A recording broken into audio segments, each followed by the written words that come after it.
कहानी शुरू होती है एक साधारण अपार्टमेंट कॉम्प्लेक्स में, जहां एक लड़का एडन पीसफुली सो रहा होता है। सुबह बिल्कुल नॉर्मल लग रही होती है, लेकिन अचानक एक अजीब और डरावनी आवाज से उसकी नींद टूट जाती है। उसका दिल धड़क रहा होता है। वो समझ नहीं पा रहा कि आवाज कहाँ से आई। वो बिस्तर से उठता है और डरते डरते दरवाजे से झांकता है, लेकिन हॉलवे पूरी तरह खाली होता है। डर के मारे वो टीवी ऑन करता है, लेकिन कोई प्रोग्राम नहीं चल रहा। तभी एक इमरजेंसी अलर्ट बजता है, सबको घर में रहने की हिदायत, बाहर मत निकलना। एडन हैरान और डरा हुआ होता है। ठीक उसी वक्त बाहर से तेज चीखें सुनाई देती हैं। एडन बैल्कनी पर भागता है। नीचे का नज़ारा देखकर उसकी रूह कांप जाती है। लोग इधर उधर भाग रहे हैं, चीख रहे हैं, सब कुछ तबाह हो रहा है। लोग एक दूसरे को जानवरों की तरह काट रहे हैं, खा रहे हैं। अचानक एक हेलीकॉप्टर कंट्रोल खो देता है और पास के बिल्डिंग में क्रैश हो जाता है। धमाका इतना जोर का होता है कि एडन हिल जाता है। वो नीचे सड़क पर देखता है, एक छोटी लड़की भीड़ में खड़ी है। वो सोचता है शायद वो खो गई है, लेकिन अगले ही पल वो लड़की पास के एक आदमी को जोर से काटने लगती है और हमला कर देती है। ये देखकर एडन को समझ आ जाता है कि ये लोग अब इंसान नहीं, ज़ॉम्बी है। डर के मारे वो अंदर भागता है और बैल्कनी का दरवाज़ा लॉक कर लेता है। उसे पता है कि वायरस बहुत तेज़ी से फैल रहा है। उसे डर है कि कहीं वो भी इसका शिकार न हो जाए। वो बहुत डरा हुआ है, सांसें तेज चल रही हैं। खुद को शांत करने की कोशिश करता है, तभी दरवाजे पर जोरदार दस्तक होती है। डरते डरते वो देखता है, उसका पड़ोसी है। दया करके वो दरवाज़ा खोल देता है, क्योंकि पड़ोसी कहता है कि वो इन्फेक्टेड नहीं है। पड़ोसी बताता है, मेरे दोस्तों ने मुझ पर हमला कर दिया, लेकिन मैं किसी तरह बच निकला। एडन उसके पीछे पीछे चलता है और उसकी गर्दन पर काटने का निशान देख लेता है। उसे समझ आ जाता है कि ये आदमी जल्द ही ज़ॉम्बी बनने वाला है। अभी वो सोच ही रहा होता है कि क्या करे, तभी पड़ोसी की आंखें सफ़ेद होने लगती हैं। अपनी जान बचाने के लिए वो चाकू उठा लेता है। जैसे ही पड़ोसी बाथरूम से निकलता है, वायरस उसके शरीर पर असर करने लगता है। आंखें पूरी सफ़ेद, शरीर अजीब तरह मुड़ रहा है, मुंह से खून निकल रहा है और वो पूरी तरह ज़ॉम्बी बन जाता है। एडन चिल्लाता है, मेरे घर से निकल जाओ, लेकिन वो अब एडन की तरफ बढ़ रहा होता है। खुद को बचाने के लिए एडन कुछ उठाकर उसे मारता है, बाहर धकेलता है और दरवाज़ा ज़ोर से बंद कर देता है। दरवाजे की छेद से वो देखता है कि बाहर के सारे ज़ॉम्बी उस पर भूखे शेरों की तरह झपट पड़ते हैं। कांपते हाथों से एडन दरवाज़ा लॉक करता है और भारी सामान उसके आगे लगा देता है। वो डरा हुआ है और समझता है कि अब वो अपने अपार्टमेंट में पूरी तरह अकेला है। फ़ोन चेक करता है तो मम्मी पापा का मैसेज मिलता है, शहर तबाह हो रहा है, सारे रास्ते बंद हैं, हम तुम तक नहीं पहुंच सकते, बस अंदर रहना और जिंदा रहना। शाम बीत जाती है, उदासी और टेंशन उसे खा रही होती है। खुद को हिम्मत देने के लिए वो मोटिवेशनल नोट्स लिखकर घर में चिपका देता है। खाना एक जगह स्टोर करता है और इतना ही लेता है कि जितने दिन हो सके चल जाए। दिन बीतते हैं, एक हफ्ता गुजर जाता है। वो रोज़ लैपटॉप पर वीडियो डायरी बनाता है, ताकि लगे कि किसी से बात कर रहा है। रोज़ मम्मी पापा को कॉल करता है, लेकिन कोई जवाब नहीं आता। पानी खत्म हो जाता है, नल से एक बूंद भी नहीं आती। अब खाना भी बहुत कम बचा है। उसे लगता है जैसे वो शहर में आखिरी इंसान बचा है। एक दिन कंप्यूटर यूज़ कर रहा होता है, तभी छत से आवाज़ आती है। वो डरा हुआ लड़ने को तैयार हो जाता है। अचानक वेंट टूटता है और एक ज़ॉम्बी औरत उस पर हमला कर देती है। वो पीछे हटता है, लेकिन वो फिर हमला करती है। एडन बचता है, पीछे जाता है और वो औरत के सिर पर कुछ मारता है और वो औरत मर जाती है। पहली बार किसी इंसान को मारता है, बहुत ट्रॉमा होता है। वो घबरा जाता है, लाश को साइड में करता है और वेंट को सर्फ बोर्ड से ब्लॉक कर देता है, टेप लगाकर सील कर देता है ताकि कोई और ना आए। मुश्किलें दिन ब दिन बढ़ती जाती हैं। वो बहुत डिप्रेशन में चला जाता है। एक दिन उसका फ़ोन बजता है, माँ का वॉइस मेल। दिल में उम्मीद जागती है। आखिरकार माँ का मैसेज आया। वो सुनता है। माँ बताती है कि ज़ॉम्बी उनके पास पहुँच गए हैं, पता नहीं कब मिल पाएंगे। लेकिन मैसेज में एक अजीब सी आवाज़ आती है जो इंसानी नहीं लगती। साफ है कि ज़ॉम्बी ने माँ बाप पर हमला कर दिया। आखिर में माता पिता की मौत की चीखें सुनाई देती हैं और लाइन कट जाती है। ये उसके लिए सबसे मुश्किल पल होता है। एडन ज़मीन पर गिर पड़ता है। अब उसे जीने की कोई उम्मीद नहीं बचती। परिवार खो दिया, इसलिए वो फैसला करता है कि खुदकुशी कर ले। कैमरा ऑन करता है, अपना थका हुआ चेहरा देखता है और रिकॉर्डिंग शुरू करता है। मैंने बहुत कोशिश की, लेकिन अब हिम्मत नहीं बची। पानी खत्म, खाना लगभग खत्म, बिजली चली गई। भूख प्यास से मरने से बेहतर है अभी खत्म कर लूं।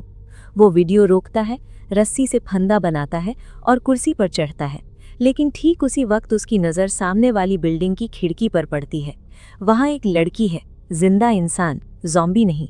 उसे देखकर एडन को लगता है जैसे नई जिंदगी मिल गई। वो फंदा छोड़ देता है और नीचे उतरता है। जल्दबाजी में लगभग गला घोंट लेता है। खांसते हुए खिड़की के पास भागता है। लड़की उसे देखती है। पहले तो सोचती है ज़ॉम्बी है, इसलिए पर्दा खींच लेती है। लेकिन एडन को उम्मीद है। वो अगले दिन तक खिड़की पर बैठा रहता है, लड़की का इंतजार करता है। जैसे ही वो दिखती है, एडन कागज पर हाय लिखता है। लड़की समझ जाती है कि वो ज़ॉम्बी नहीं है। उसे भी वैसा ही महसूस होता है। वो भी एक्साइटमेंट में हाय लिखती है।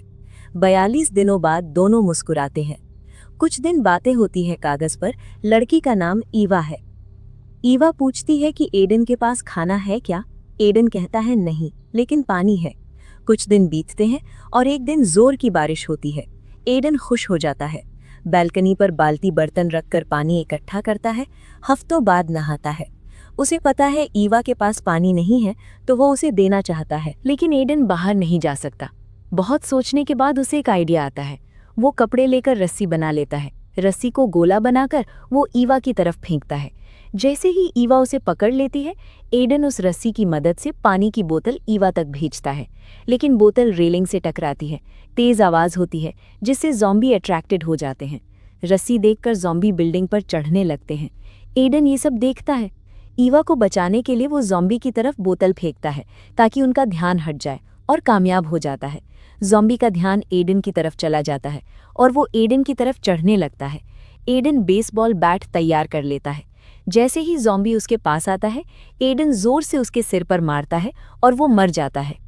वो ज़ॉम्बी से बच जाते हैं, लेकिन समस्या वही है, भूख। एडन जानता है कि अगर खाना नहीं मिला तो वो मर जाएगा। अगर रिस्क लेकर खाना ढूंढे तो शायद बच जाए। ये सोचकर वो आखिरकार 45 दिनों बाद घर से बाहर निकलता है। इधर उधर देखता है, कोई ज़ॉम्बी नहीं दिखता। वो अपने पड़ोसी की लाश देखता है। जल्दी से उसकी जेब चेक करता है ताकि पड़ोसी के घर से खाना चुरा ले। चाबियां मिलती हैं, लेकिन तभी ज़ॉम्बी का एक ग्रुप आ जाता है। एडन समझ जाता है कि समय नहीं है। वो अपने अपार्टमेंट में वापस नहीं जा सकता।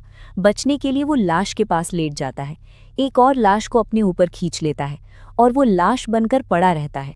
पुरानी लाश की बदबू से ज़ॉम्बी सोचते हैं कि एडन भी मरा हुआ है, इसलिए वो उसे इग्नोर करके चले जाते हैं और उसकी जान बच जाती है। ज़ॉम्बी जाने के बाद वो उठता है और पड़ोसी के घर में घुस जाता है। वहाँ बेड पर एक ज़ॉम्बी औरत पड़ी है। वो चेक नहीं करता कि ज़ॉम्बी है या नहीं, सीधे किचन में जाता है। खाना देखकर उसकी खुशी का ठिकाना नहीं, ढेर सारा कैंड फूड और पानी। वो जल्दी जल्दी पैकिंग शुरू करता है। तभी अंधेरे में कोई उस पर हमला कर देता है। जिसे वो लाश समझ रहा था, वो ज़ॉम्बी निकलता है। खुद को बचाने के लिए एडन लैंप उठाकर उसके सिर पर मारता है, लेकिन ये ज़ॉम्बी आसानी से नहीं मरता। फिर हमला करता है। एडन झुककर बचता है। इस बार उसे हर हाल में मारना है, वरना इन्फेक्शन हो सकता है। वो आइस पिक उठाता है और जोर से मारकर ज़ॉम्बी को खत्म कर देता है। आखिरकार एडन सामान लेकर घर लौट आता है। उसे याद आता है कि ज़ॉम्बी ने हमला किया था। क्या उसके शरीर पर कोई चोट या काटने का निशान तो नहीं? चेक करने के बाद वो खुद को साफ करता है। खाने के साथ साथ उसे 2 वॉकी टॉकी भी मिले थे। वो खाने से ज़्यादा वॉकी टॉकी से खुश होता है, क्योंकि वो अकेला है और किसी से बात करने की ज़रूरत है। वो सब कुछ छोड़कर रस्सी से वॉकी टॉकी ईवा तक भेज देता है। उस रात वो पहली बार बात करते हैं और दोनों को कई समय बाद इंसानी आवाज़ सुनाई देती है। दोनों बहुत खुश हो जाते हैं। एडन फैसला करता है कि वो खुद और ईवा दोनों के लिए खाना इकट्ठा करेगा और जिप लाइन से भेजेगा। आज वो नया तरीका सोचता है, क्यों ना वेंटिलेशन डक्ट से दूसरे अपार्टमेंट में जाए। ये सोचकर वो दूसरे अपार्टमेंट में जाता है और खाना देखकर खुश हो जाता है, ढेर सारा। वो वॉकी टॉकी पर ईवा को बताता है। ईवा खुश होती है, लेकिन कहती है तुम्हें यहाँ नहीं आना चाहिए था। अगर यहाँ ज़ॉम्बी होता तो? अचानक एडन के पीछे कोई आ जाता है। वो एक बूढ़ा आदमी है। उसे देखकर एडन चौंक जाता है, लेकिन समझ जाता है कि वो ज़ॉम्बी नहीं है। बूढ़ा आदमी पूछता है, तुम यहाँ क्या कर रहे हो और कहाँ से आए हो? एडन बताता है, वेंट से आया हूँ, खाने की ज़रूरत है। बूढ़े आदमी को अच्छा लगता है। वो एडन को बिठाता है, खाना खिलाता है और घर ले जाने के लिए सामान देता है। जैसे ही एडन जाने वाला होता है, बूढ़ा पीछे से हमला कर देता है। जब एडन की आंख खुलती है, वो एक कमरे में है। सामने बेड पर एक ज़ॉम्बी औरत हमला करने की कोशिश कर रही है। बूढ़ा बैठा देख रहा है। एडन पूछता है, क्यों? तुम ऐसा क्यों कर रहे हो? बूढ़ा जवाब देता है, वो मेरी बीवी है, मैं उससे प्यार करता हूँ, मैं उसे मार नहीं सकता। अगर वो ज़ॉम्बी है तो क्या, मैं उसे छोड़ नहीं सकता, इसलिए मैं उसे इंसानों को खिलाता हूँ ताकि वो जिंदा रहे। ये सुनकर एडन छटपटाता है। खुद को बचाने के लिए वो रस्सी खोलता है। बूढ़ा रोकने की कोशिश करता है। एडन बूढ़े को उठाकर ज़ॉम्बी बीवी की तरफ फेंक देता है। वो उसे खा लेती है और एडन बच जाता है। निकलने से पहले ईवा का कॉल आता है। वो बताती है कि उसके अपार्टमेंट में ज़ॉम्बी घुस आए हैं, उसे हर हाल में ईवा को बचाना है। वो ईवा की बैल्कनी पर कूदता है, लेकिन बैलेंस बिगड़ जाता है और गिरने लगता है। ईवा जल्दी से रस्सी फेंकती है। बिना टाइम वेस्ट किए एडन चढ़ता है, लेकिन एक ज़ॉम्बी उस पर हमला कर देता है। ज़ॉम्बी उसकी टांग पकड़ लेता है। वो भी ऊपर चढ़ सकता था, लेकिन ऊपर जाने के बजाय वो नीचे वाले अपार्टमेंट की तरफ कूद जाता है और रस्सी काट देता है। ईवा को कहता है कि नीचे कूदो। ईवा डर रही है, लेकिन एडन के हौसले से वो नीचे कूद जाती है। आखिरकार वो दोनों आमने सामने मिलते हैं। दोनों बहुत खुश हो जाते हैं। एडन कहता है कि यहाँ बहुत शोर है, ज़ॉम्बी जल्दी आ जाएंगे, हमें निकलना होगा। वो भागते हैं और ढेर सारे ज़ॉम्बी से टकराते हैं। किसी तरह एडन की बिल्डिंग तक पहुंचते हैं, लेकिन मुसीबत हो जाती है। ईवा अंदर चली जाती है, लेकिन एडन पर ज़ॉम्बी हमला कर देते हैं। एडन बेसबॉल बैट से ज़ॉम्बी को रोकता है, उन्हें मारता है और अपार्टमेंट में घुस जाता है रोते हुए। वो खून से लथपथ है। ईवा से कहता है, मुझे मार दो, मैं जल्द ही ज़ॉम्बी बन जाऊंगा। वो बैल्कनी पर जाता है और शर्ट उतारता है। बैल्कनी से कूदने वाला होता है, तभी ईवा रोकती है और कहती है, एडन तुम ठीक हो, कोई काटने का निशान नहीं है, ये सिर्फ ज़ॉम्बी का खून है। दोनों जिंदा हैं। दोनों बहुत खुश हो जाते हैं। एक दूसरे को सेफ देखकर उन्हें फिर से जिंदगी की उम्मीद मिलती है। लेकिन जश्न मनाने से पहले बाहर ज़ॉम्बी की आवाज़ें फिर से आने लगती हैं। वो जल्दी से फ्रिज दरवाजे के आगे लगा देते हैं। दोनों एक दूसरे से वादा करते हैं कि इस ज़ॉम्बी की मारामारी से निकलेंगे और साथ में ज़िंदगी जिएंगे। वो गले लगते हैं और मूवी यहीं ख़त्म हो जाती है।